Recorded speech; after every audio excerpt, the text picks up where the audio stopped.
জীবনের সবকিছু বিসর্জন দিয়ে এই পথে আসতাম না। বাংলাদেশে ধর্ম ব্যবসা করতাম, মসজিদ মাদ্রাসায় ইমামতি শিক্ষকতা করতাম, মাহফিল ওয়াজ করতাম, লক্ষ লক্ষ টাকা ইনকাম করতাম, 4-5টা বিয়ে করতাম, 4টা বিয়ে করতাম, সুন্দরী সুন্দরী নারী, সব যোগ্যতাই তো ছিল।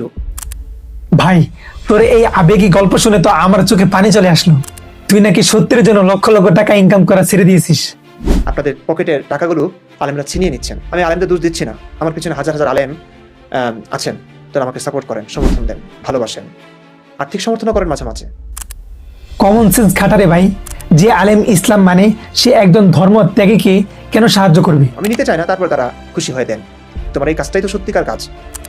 আর তুই যদি এতই নির্লোভ হস, তবে আলেমদের সেই দূর করে দেওয়ার টাকাগুলো নিয়ে ভিডিও বানাচ্ছিস কেন? আসলে তোর হাতে কোনো লজিক নেই তো, তাই এখন ইমোশনাল কার্ড দেখিয়ে খেলছিস।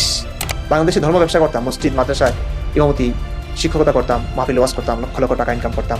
বাংলাদেশে ধর্ম ব্যবসা করে বড়লোক হওয়ার স্বপ্ন হয়তো তোরই ছিল, পূরণ হয়নি দেখে এখন নাস্তিক সেজে ভিউ কামাচ্ছিস। হাফেজ হয়েছি, মাওলানা হয়েছি, মুফতি হয়েছি, কত কষ্ট করে আপনি জানেন?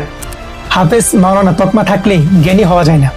কুরআনের হাফেজ তো আবু জাহেলের গোষ্ঠীও ছিল, তারা আরবি বুঝতো তোর চেয়েও ভালো, কিন্তু তাদের কপালে হেদায়েত ছিল না। সেই তিনি যখন যুদ্ধে যান, শত্রু বাহিনী কর্তৃক তিনি অবরুদ্ধ হয়ে পড়েন, তখন প্রাণ নাশের আশঙ্কায়, মৃত্যুর ভয়ে তিনি মানুষের কাছে, সাহাবীদের কাছে সাহায্য চান।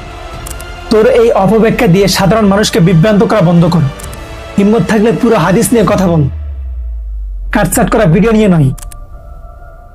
প্রিয় অডিয়েন্স, দেখা হবে পরবর্তী কোনো ভিডিওতে। আল্লাহ হাফেজ।